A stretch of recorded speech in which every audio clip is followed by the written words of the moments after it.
And on this legal team, we stand for truth, no matter who it implicates or exonerates. We stand for justice, no matter who it convicts or who it acquits. We stand for transparency because we don't need law enforcement to narrate, because we want transparency because we can see. We don't need them to tell us what they think. And that's why we need all of you to encourage people who were on Horn Island on July 4th. If you took a picture, if you have a video, if you have Snapchat, if you have anything, we are pleading on behalf of Elmo and especially on behalf of Christine. As she said, any parent would want the answers as to what happened to their child. They went out on the boat came back, and Nolan washed up on the shore 2 days later dead. Wouldn't you want answers? Wouldn't you want transparency? Wouldn't you want the truth? Wouldn't you want justice? For weeks, people who had never set foot in Mississippi followed this case from their phones. They watched the family hold press conferences, they watched the search footage, they watched the arguments about the phone, the keys, the GPS, the viral video, the photograph, the FBI. They formed opinions, they posted them, they argued about them. And through all of it, the case remained exactly what it had been from the beginning, a set of unanswered questions surrounding the death of a teenager. On July 20, 2026, inside Center Point Church in Ocean Springs, Mississippi, something different happened. Christine Wansley stood at a podium and talked about her son. For the beautiful 18 years that you blessed us with him. Thank you for the joy he brought not only to our family, but also to his friends and everyone in the community whose lives he touched. Nolan had such a gentle, calming spirit about him. He had a way of making people feel seen, welcome, and valued. He could lift your confidence with just a few words and make you feel like you belonged. If you ever had the privilege of meeting our son Nolan or calling him a friend, then you experienced a glimpse of God's love through him. He was both protective and nurturing. He often told us that one day he wanted to have 3 daughters that he would name Sophia, Charlotte, and Olivia. He had a deep love for the Lord and an unwavering faith that was evident in the way he lived his life. As much as our hearts are broken, we find peace in knowing that our son is resting in the arms of the Lord. Not the investigation, not the phone, not the autopsy, not the reward, not the viral footage or the pool photograph or anything that had been debated online for the previous 2 weeks about Nolan and before those church doors closed, the investigation moved again. A father does not prepare remarks for his 18-year-old son's funeral. He just remembers. Elmore Wansley stood up and remembered. First of all, I want to say out of all my kids, Nolan was the one that would crawl backwards on the regular. Like babies crawl forward, he would crawl backwards. And he had this crazy haircut that I don't know, you had to see it to know him. But I want to start off by saying how proud I am of you, my son. You grew up to be a very young man that everyone enjoyed to be around. The constant lectures from me about having character, self-respect, self-discipline, and perseverance really hit home with you at an early age.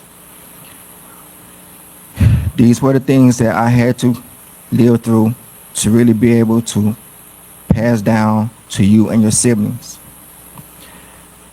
I remember when you first asked to play basketball, and I admit I was kind of worried because you never picked up a basketball, you never shot one.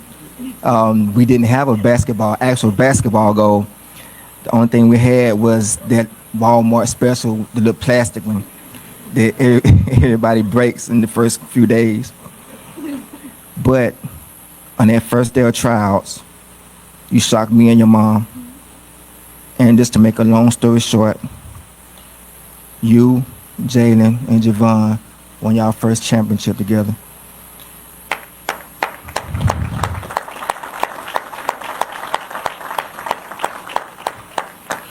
Middle school was even more exciting because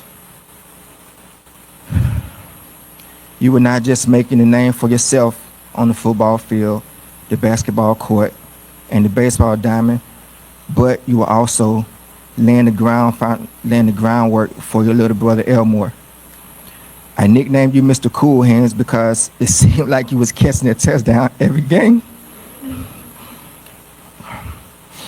You wanted to be the best. So I poured all my knowledge into you that I could by taking you to the gym to work out, taking you to the beach to do drills in the sand, teaching you how to watch film, how to study your opponent's strengths and weaknesses. And you carried these teachings all the way through high school and had an amazing run. Also during that time, you made a lot of friends. You helped a lot of people and you became well liked by many. It really warmed me and your mother's heart when we would get a phone call or an email from a teacher talking about something that you did for a fellow student. Nolan Xavier Wells was a wide receiver. His father called him Mr. Cool Hands. He had played football at Southwest Mississippi Community College, a kid who trained on the beach in the mornings, who watched film, who studied his opponents the way students study for exams.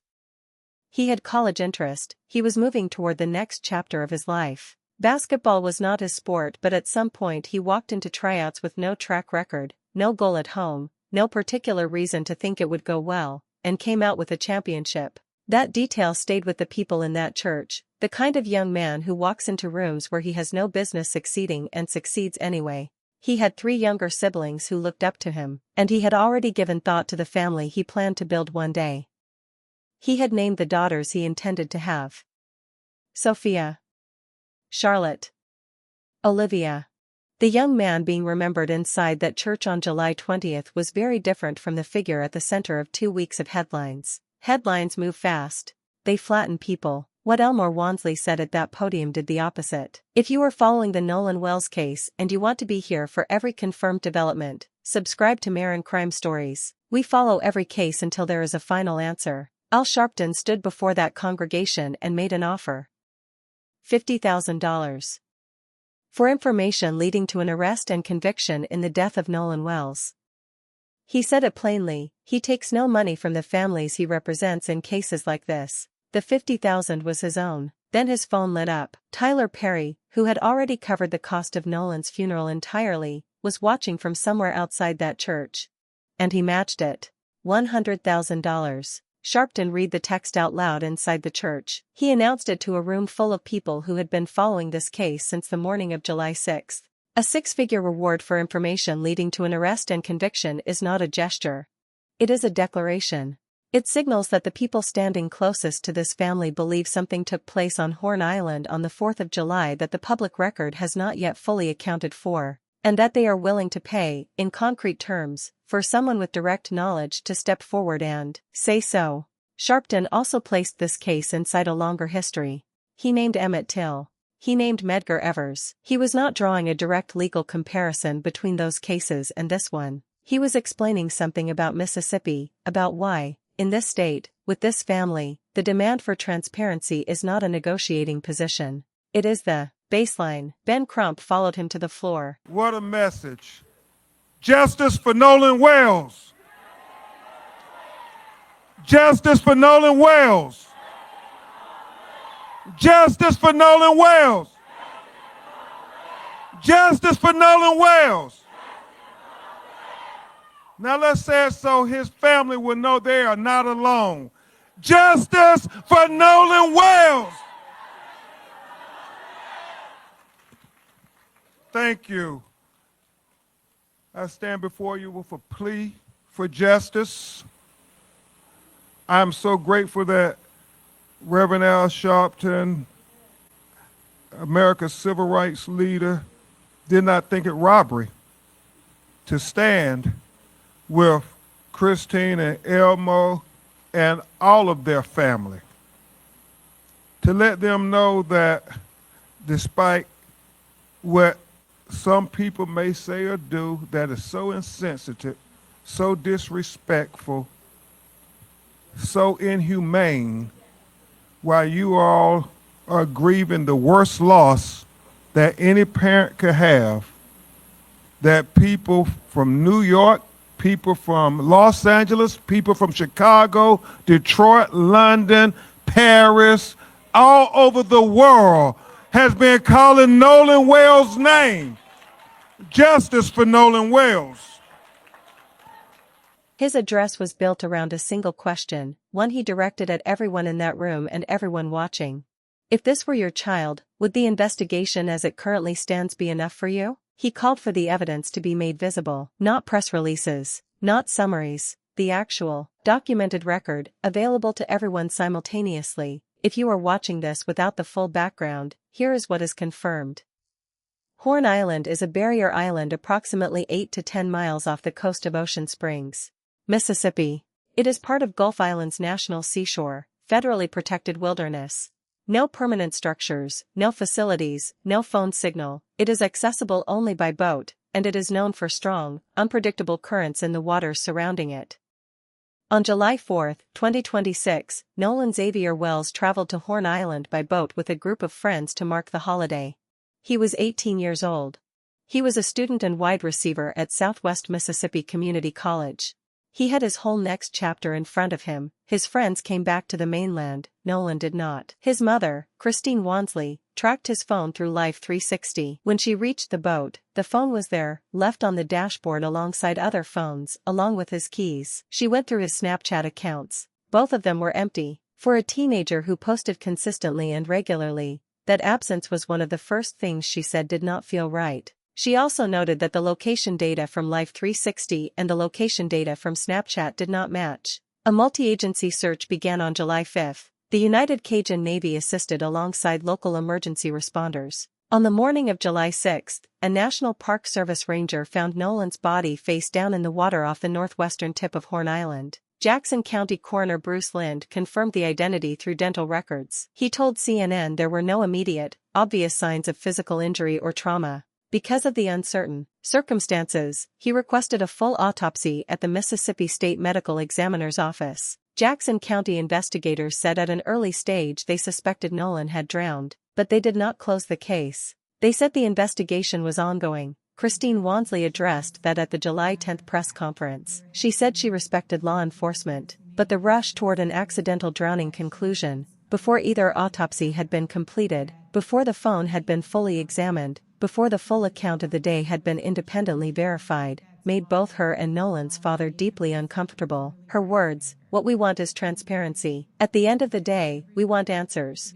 As of July 20, 2026, the investigation into Nolan Wells' death has produced 4 open questions that the available public record cannot yet fully address. Question 1. The phone. Nolan's phone was left on the boat. His keys were left on the boat. Both Snapchat accounts were empty when his mother accessed them. Attorney Ben Crump stated publicly that he believed messages had been deleted and Snapchat content had been removed from the device. The family initially retained the phone before agreeing to a mutual inspection, both sets of forensic experts examining it simultaneously. That inspection is agreed to but had not produced public results as of this recording. Traciston Shepard, one of the friends on the trip, said on Good Morning America that Nolan left his phone on the dashboard voluntarily, alongside other phones. He said Nolan chose to stay behind on the island because he had met a girl there. A childhood friend of Nolan's, Javen Williams, told CNN he does not believe Nolan would have separated from the group he traveled with. At the memorial, Sharpton put the question directly, what 18-year-old,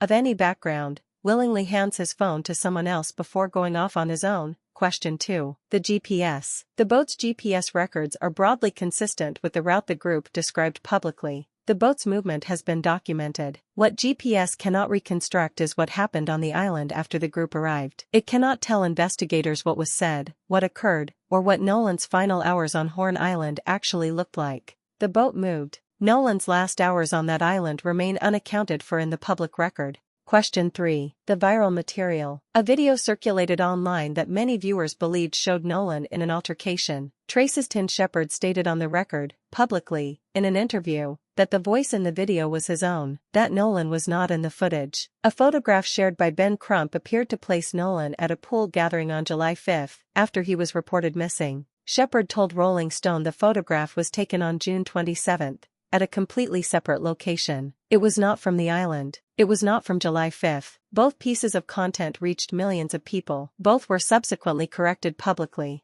Neither correction changed the core question, how did Nolan Wells die on Horn Island? Question 4. The investigation itself. The Jackson County Sheriff's Office is the lead investigative agency. Sheriff John Ledbetter confirmed all of the friends on the boat have been interviewed. At that stage of the investigation, he stated there was no evidence of foul play. He did not close the case. He said the investigation was continuing. Horn Island is federal land. The FBI has assisted with specific aspects, particularly digital evidence. FBI Jackson confirmed publicly that while it has assisted, the Jackson County Sheriff's Office is leading and will continue to lead. The FBI also confirmed separately that it is investigating interstate threats made against individuals connected to the case, including friends of Nolan's and a Jackson County judge whose stepchild was among the group on the boat. Jackson County District Attorney Angel Myers-McElrath stated publicly that once the investigation is complete, she will present the findings to a grand jury. She described this as standard procedure for deaths that are not natural deaths in Jackson County. She called the case a priority.